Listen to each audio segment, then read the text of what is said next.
Hanımeli kanalından herkese merhaba. Bugün sizlerle biberli ekmek hazırlayacağız. Malzemelerimiz 2 bölümden oluşuyor. Hamuru için 1,5 su bardağı ılık süt, yarım su bardağı sıvı yağ, dolu dolu 1 tatlı kaşığı tuz, 1 tatlı kaşığı şeker, yarım paket yaş mayamız var. Ve alabildiğince unumuzu hazırladım. Ben 4 su bardağı un ayarladım. Miktarı yoğurdukça birlikte bakacağız. Üzeri için 4 adet orta büyüklükte soğanı yemeklik doğradım. 1 yemek kaşığı biber salçası, 1 yemek kaşığı domates salçamız var. Yarım çay bardağı sıvı yağ ve susamımız var. Şimdi yoğurma işlemine geçelim. Yoğurma kabımıza sütümüzü alıyoruz. Daha sonra ılık sütümüzün içerisinde yarım paket yaş mayamızı eritiyoruz.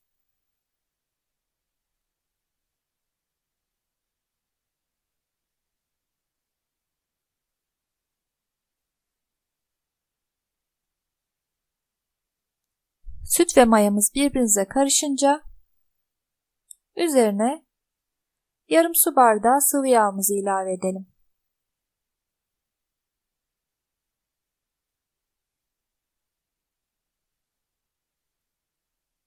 Hemen ardından 1 tatlı kaşığı şekerimizi de ekliyorum. Şeker mayanın aktifleşmesini sağlayacaktır.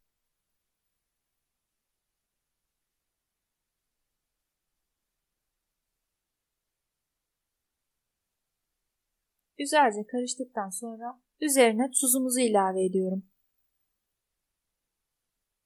Hemen ardından kenarda bekleyen unu kontrollü bir şekilde yoğurma kabımıza alıyorum. Unu yoğurdukça ilave edelim. Miktarı ona göre belirleyeceğiz.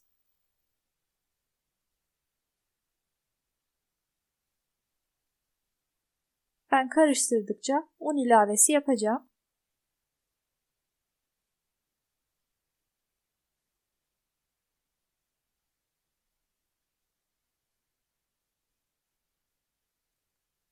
Bizim burada istediğimiz yumuşak, ele yapışmayan bir hamur elde etmek.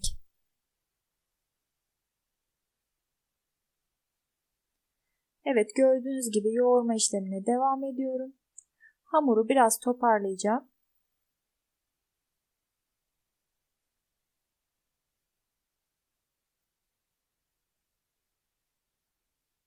Ve hamurum hazır. Bunun üzerine temiz bir bezle örtüp mayalanmaya bırakacağım. Gördüğünüz gibi ele yapışmayan bir hamur.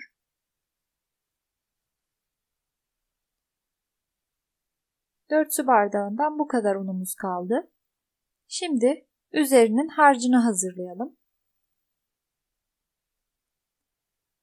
Ben tenceremize daha önceden yarım çay bardağı sıvı yağını ısınması için aldım. Bunun üzerine soğanlarımızı ilave edeceğim. Soğanları biraz kavurduktan sonra domates ve biber salçalarımızı ekleyeceğim. Benim biber salçam acı biber salçası. Tatlı kullanabilirsiniz ama acı daha lezzetli olacaktır. Ve ben tuz ilavesi yapmadım çünkü biber salçam oldukça tuzlu. Soğanlarımız kavruldu.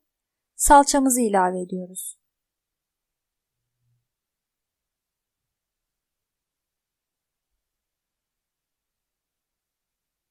Salça ve soğan birlikte kavrulduktan sonra üzerine bolca susam serpelim. Ve sosumuz soğumaya bırakalım. Evet, gördüğünüz gibi hamurum mayalandı. Şimdi mayalanan hamurumuzu tepsiye eşit bir şekilde yayalım.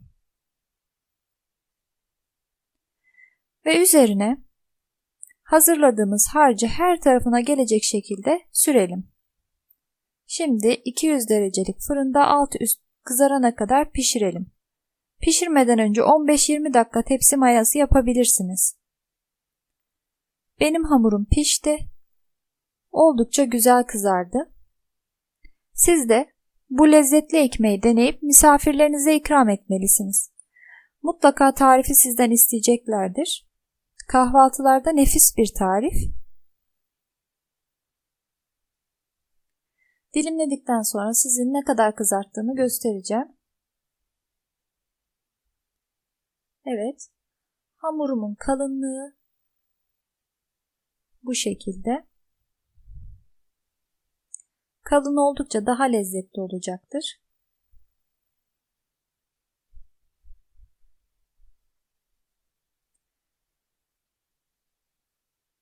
Ve altı şu şekilde kızardı.